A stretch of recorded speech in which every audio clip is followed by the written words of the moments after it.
it's time to bury the sensors. But first, you will want to confirm that the base station can hear all of the sensors from each location where they will be buried. Before placing the sensors in position, make sure all of the tine sleeves are replaced on the tines to turn them off. Now reboot the base station to clear the record of transmissions during the pairing process by pressing and holding the select button for 4 seconds. The main screen will show double X on the bottom of all zone columns.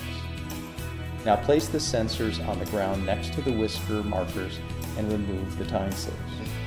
The sensors will transmit 3 to 5 times rapidly. After completing this for all sensors, return to the base station to confirm that all sensors have been heard and that all the double X's have been replaced with squares and martini glass icons.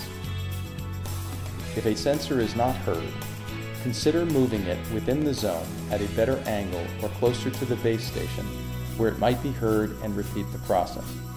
If the sensor still cannot be heard, consider using a repeater. Now it is time to bury the sensors.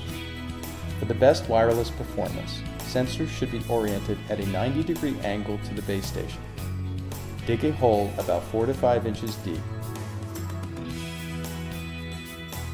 Using a 1.5-inch putty knife or something similar to create a vertical slit in the undisturbed soil in the root zone of the plant in the position where you want the sensor tine.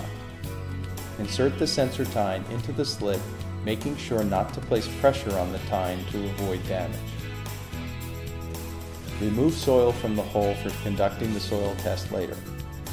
With the sensor in position, place the yellow whisker marker on the side of the sensor opposite the base station and pack the loose soil tightly around the sensor body. The yellow whisker will aid in finding sensors in the future. Replace the grass sod on top of the soil and trim the whisker to the height of the grass if required.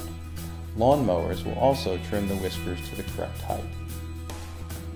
Now that the sensors are buried, they will transmit every minute for 100 minutes.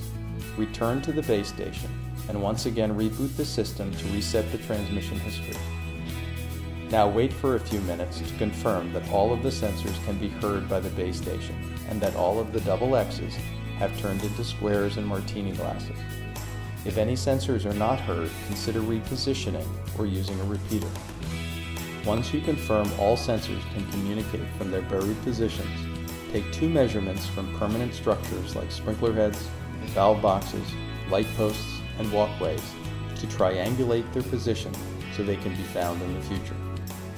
Record these measurements and the sensor's NWA for each zone on the sensor location guide, which can be found on the back side of the wire reference guide.